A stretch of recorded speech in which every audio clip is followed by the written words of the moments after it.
Բարև ձեզ, ցանկանում եմ ձեզ ներկայացնել, թե ինչ է տեղի ունեցել երեկ Բաքվի ռազմական դատարանում, ուրեմն Ղարաբաղյան կլանի ներկայացուցիչների դատավարության հետ կապված։ Ինչպես հայտնում է Կալիբեր ԱԶ, երեկ շարունակվել է Արայիկ Հարությունյանի, Արկադի Ղուկասյանի, Բակո Սահակյանի, Դավիթ Իշխանյանի, Դավիթ Բաբայանի, Լևոն Մնացականյանի, Ռուբեն Վարդանյանի և այլոց դեմ հարուցված քրեական գործերի դատավարությունը, ովքեր մեղադրվում են խաղաղության, մարդկության դեմ տերորիզմի, հանցագործությունների, պատերազմական հանցագործությունների, այդ թվում ագրեսիվ պատերազմի նախապատրաստում և վարում, ցեղասպանություն, պատերազմական օրենքների և սովորույթների խախտում, ինչպես նաև ահաբեկչություն, ահաբեկչության ֆինանսավորում, իշխանությունը բռնությամբ վերցնել կամ բռնությամբ զավթելու մեջ։ Սիրելիներս, կարծում եմ ձեզ պարզ է, որ այսքան ուրեմն հոդվածներով ռազմական հանցագործները չեն կարող Բաքվի բերդից դուրս գալ, հիմա շարունակեմ։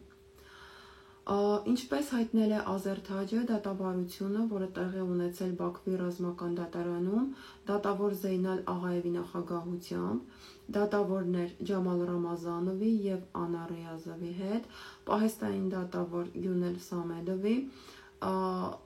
հետ և յուրաքանչյուր մեղադրյալի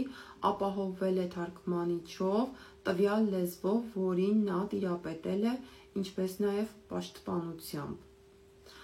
Երեկվա դատավարությանը պատասխանել է Դավիթ Մանուկյանը, ով ծառայել է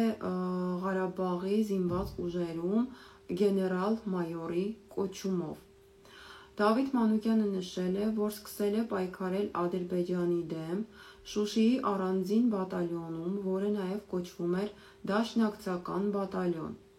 Դավիթ Մանուկյանի խոսքով, առաջին Ղարաբաղյան պատերազմում նա մասնակցել է մարտերի Ասկերանի շրջանում, ապա 15 օր մարտեր է անցկացրել Քելբաջարի շրջանում, նա նաև հայտնել է, որ հետո եղել է Շուշիի բատալյոնի վաշտի հրամանատարը, ապա դասակի հրամանատարը և շտաբի պետը։ Մանուկյանը պատմել է, որ ծառայության ընթացքում Ղարաբաղի տարածքներում նա եղել է Հայաստանի Հանրապետության կողմից ուղարկված Ֆրունզեի զինվորական ակադեմիա Ռուսաստանում ուսուցում ստացած անձ և նշել է նաև, որ Հայաստանի պաշտպանության նախարարությունը ուղարկում էր զինծառայողներին սովորելու արտերկիր, այդ թվում Ռուսաստան, Ամերիկայի Միացյալ Նահանգներ, Գերմանիա, Հունաստան։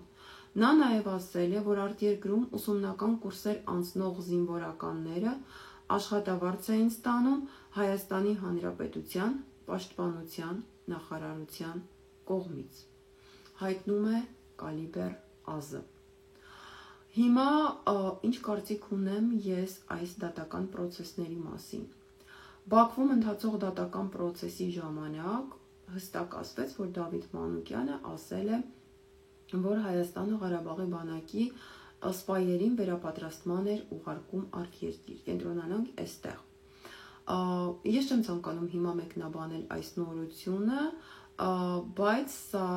Ռոբերտ Քոչարյան չայացույց ղեկավարության ժամանակաշրջանի մասին է։